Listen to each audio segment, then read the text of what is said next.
वजन कमी करताना नक्की किती कॅलरीज खायला हव्या? जेव्हा 10 लोक वजन कमी करण्याचं ठरवतात त्यापैकी फक्त 2च लोक ऍक्च्युअली वेट लॉस जर्नी पूर्ण करतात. कारण वजन कमी करायचं म्हणजे उपाशी राहायचं आणि खूप जास्त कार्डिओ करायचा एवढंच आपल्याला माहित आहे. पण वेट लॉस करायचा असेल तर या फॉर्म्युलाने तुम्ही 100% वजन कमी करू शकता.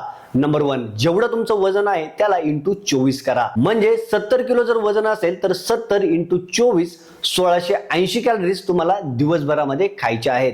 या 1680 कॅलरीजला तुम्हाला प्रोटीन, कार्ब आणि फॅट या 3 पार्ट मध्ये डिवाइड करायचं आहे. नंबर 2, तुमचं जेवढं वजन आहे त्याला इंटू 2 करा आणि तेवढं ग्रॅम प्रोटीन तुम्हाला दिवसभरामध्ये खायचं आहे. म्हणजे 70 गुणिले 2 is equal to 140 gram protein तुम्हाला दिवसभरामध्ये खायचं आहे.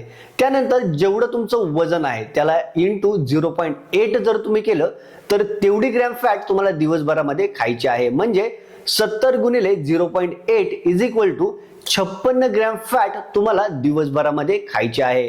आणि राहिलेल्या कॅलरीज तुम्हाला कार्बोहायड्रेट्स मधून खायच्या आहेत. आता 1 ग्रॅम प्रोटीन म्हणजे 4 कॅलरीज असतात, 1 ग्रॅम फॅट म्हणजे 9 कॅलरीज असतात आणि 1 ग्रॅम कार्ब म्हणजे 4 कॅलरीज असतात. आता 140 ग्रॅम प्रोटीन इंटू 4 आपण जर केलं तर 560 कॅलरीज होतात.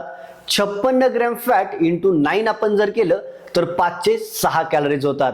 आणि या दोघांना आपण एकत्र केलं तर 1064 कॅलरीज आपल्याला प्रोटीन आणि फॅट मधून मिळतात. आता आपण 1680 वजा 1064 जर केलं तर 616 कॅलरीज आपल्याला कार्बोहायड्रेट्स मधून खायचे आहेत. तर 616 डिवायडेड बाय 4 आपण जर केलं तर 156 ग्रॅम कार्ब तुम्हाला दिवसभरामध्ये खायचे आहेत. सोबतच तुम्हाला कमीत कमी आठवड्यामधून 5 वेळेला वेट ट्रेनिंग करायचं आहे आणि पूर्ण दिवसभरामध्ये 10,000 पावले तुम्हाला कंप्लीट करायचे आहेत. So calorie deficient diet, weight training आणि कार्डिओ असं कॉम्बिनेशन करून 100% तुम्ही तुमचं वजन कमी करू शकता.